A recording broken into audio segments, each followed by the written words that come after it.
ভাবলাম আজকে একটু ব্লগ করতে যাব বাইরে কোথাও, সব কাজ শেষ করলাম, হঠাৎ করে এখন বলতেছি কি দোকান গিয়ে খুলতে লাগবে। যাই হোক ভাই, বাড়ির ছোট ছেলে, দোকান খুলবো, যাই দোকান গিয়ে একটু দোকানটা খুলি। দাদার একটু কাজ আছে, তার জন্য দাদা যেতে পারবে না। আর এটা হচ্ছে আমার সাইয়ারাকে নিয়ে দোকানে যাব।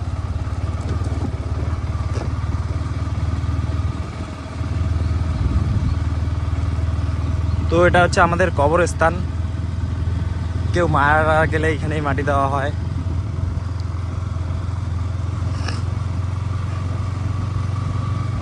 আজকেও ওয়েদারটা খুব সুন্দর, রোদ নেই, শুধু মেঘ লাগায় আছে চারদিকে।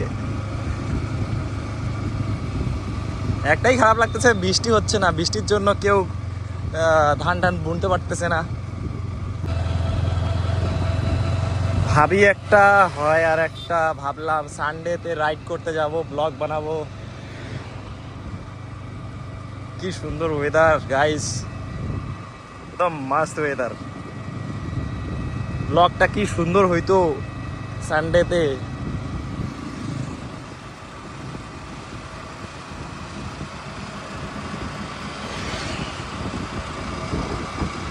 সবকিছু কাজ শেষ করার পরে এখন বলতেছে কি দোকান গিয়ে খুলতে লাগবে। যাই হোক, বাড়ির ছোট ছেলে,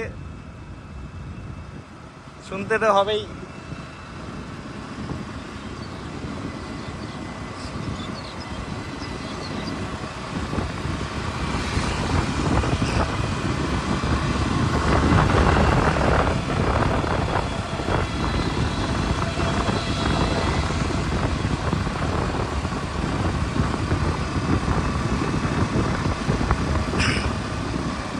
আর দেখতে দেখতেই পৌঁছায় গেলাম আমাদের রাজারমোড় বাজার। এখানেই আমাদের দোকান আছে, পাশেই পুলিশ স্টেশন আছে আমাদের।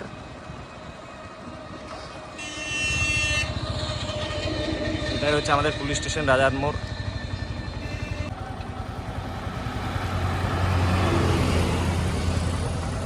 তো এখন গাইজ আমি দোকান খুলবো, আর এটাই হচ্ছে আমাদের দোকান। এই যে বোটপাটি পুলিশ আউটপোস্টের পাশেই আমাদের দোকান। এই যে এটা গ্রিন আর হচ্ছে বেগুনি কালারের শাটার যেটা আছে, এটাই আমাদের দোকান। তো এখন আমি দোকান খুলবো। তো এই যে রিজা ভ্যারাইটি স্টোর, এটা হচ্ছে আমার দাদার দোকান। এখানে দাদাই প্রতিদিন বসে, বাট আনফর্চুনেটলি দাদা আজকে আসবে না দোকানে, তাই আমাকে দোকানে থাকতে হলো। আর আজকে আমি ঘুরতে যাওয়ার এত সুন্দর প্ল্যান করছি গাইস, সব কিছুই ক্যান্সেল করে দিলাম। কি করব, কিছু করার নেই, দোকানে থাকতে পারতেছি। আর এখানে যাবতীয় জিনিস সব কিছু অনলাইন থেকে শুরু করে জেরক্স ফেরক্স, মোবাইলের সব কিছু ফিটিং থেকে শুরু করে খাতা কলম বই গিফট এভরিথিং, বিয়ে বাড়ির সব কিছুই, ব্যাগ ট্যাগ, বাচ্চার জন্য খেলনা টেলনা এভরিথিং জিনিস সব কিছুই এখানে পাওয়া যাবে গাইস। আপনারা যদি কোনো কিছুর আগ্রহী থাকেন তো এখান থেকে এসে নিয়ে যেতে পারেন। সব কিছু একটু সাবসিডি থাকবে আপনাদের জন্য যদি ব্লগ দেখে আসেন। Thank you.